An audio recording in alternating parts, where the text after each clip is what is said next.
bit strange.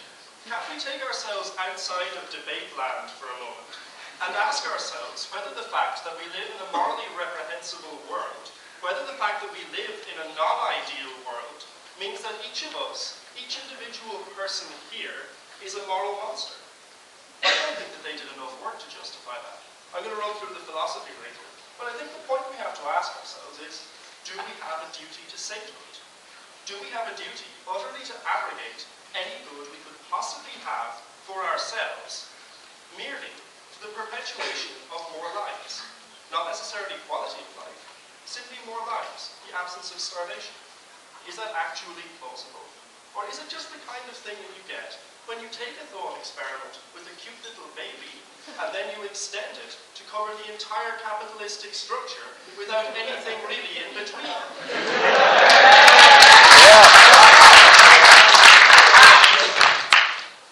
Let's talk about the baby analogy and let's try and mix it with the capitalistic structures. What if there were a machine constantly generating babies that were falling into the pond? What if there were so many babies that in order to save them, each of us had to spend all of his waking hours at the pond plucking the babies out of the water and then letting the babies go on their way to do as they will? Would that be the type of country you would want to live in? Would that be a world actually worth having? Death would not be taking place. Certain evils would have been avoided. But what would be the point? Would we simply not be just as well to take side on it? Why would anyone actually want to live in a world where they had no opportunity to self-actualize, no opportunity to create any goods?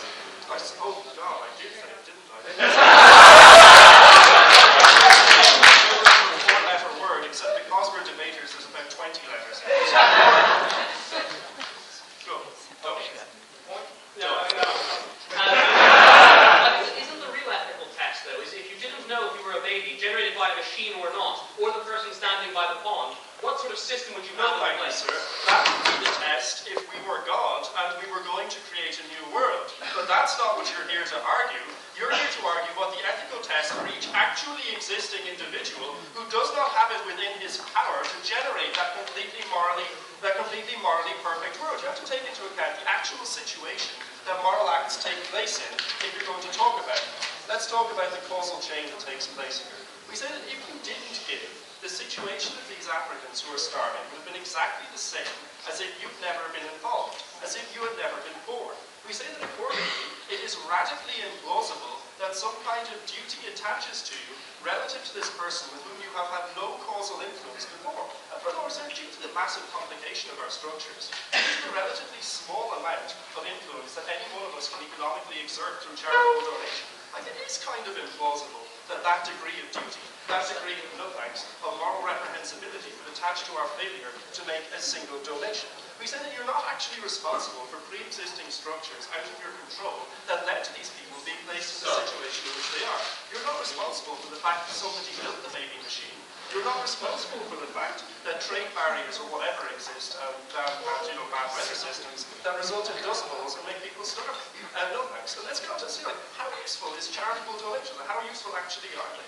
We say that the level of donation to NGOs and such can sometimes displace the pressure on governments to change the to make the serious, major level changes that could transform this situation, that could make an actual ultimate change. Like we said, you don't necessarily know that you're saving the baby, but if moral duty does exist to change the world, it's at the level of institutions that can actually change the world, not at the level of individuals putting tiny little drops into a vast ocean of suffering. Let's talk about the burden that we're placing on people here. The burden we're placing on this before I'll take art. You said we would stop discretionary spending. It would quintuple even going to Africa daily that normally goes annually. Indeed, yes. But the point is that if you did that, what would be going on here? That would mean that everyone who existed in the West, everyone who at the moment has what we might call the good life, would simply be existing. We say, it's really implausible that this ultra-generalized duty exists if everyone actually took part in it. It would destroy a vast number of moral goods. It would destroy our ability to give our children the best education we possibly have, because we'd be moral monsters for sending them to We'd be moral monsters even for sending them to a slightly, whatever,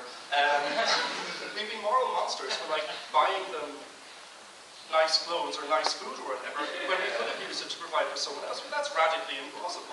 We say, like, it's good that there are opera houses. It's good that people read novels. We say that that's part of what makes life actually worth living, as opposed to merely existing. We're not sure of the absolute value of the simple existence of a person in Africa. We are sure of the value of a person here who is able to achieve the goals that they have. It's really, it is unfortunate that due to an accident of birth, we are the lucky ones. We're able to succeed, but those people aren't. But that doesn't mean that we have to throw away our ticket on the lifeboat simply because some people are still going to be on the ship that's going down. It's like, that's just like radically implausible. We say like duties tend to occur, or accrue, or whatever, within small groups of people who have actually created a situation and hence have a certain ownership of that situation, who are able to transform it simply by their individual or very small collective action. We say that duties don't attach to vast impersonal structures. Like, it's radically, we just don't think it's possible that I could have a duty to add this drop into an ocean, to add this drop into an ocean when the capitalistic structures or whatever continue to ensure that vast numbers of people do get to start. We say there's actually less moral value in tiny, imperceptible changes of situations. Like, if there was a single baby that was going to drown and we could do whatever to save it, great, situation absolutely transformed. But here, for each individual person making that choice, we go from a world of unimaginable suffering to a world that is still full of unimaginable suffering, except that perhaps a single life has been saved. And we think that, like, there's such a vast disproportionality between the end result and the action that we're doing that we don't think a compelling duty can actually exist there. We say that you're operating in such a bad situation that it's really implausible that you would have to sacrifice your life, speaking loosely, in order to save another person. It's like, we don't think that people in Dante's Inferno are compelled to be saints. We think that we are those people, and hence we don't have a duty to use our earned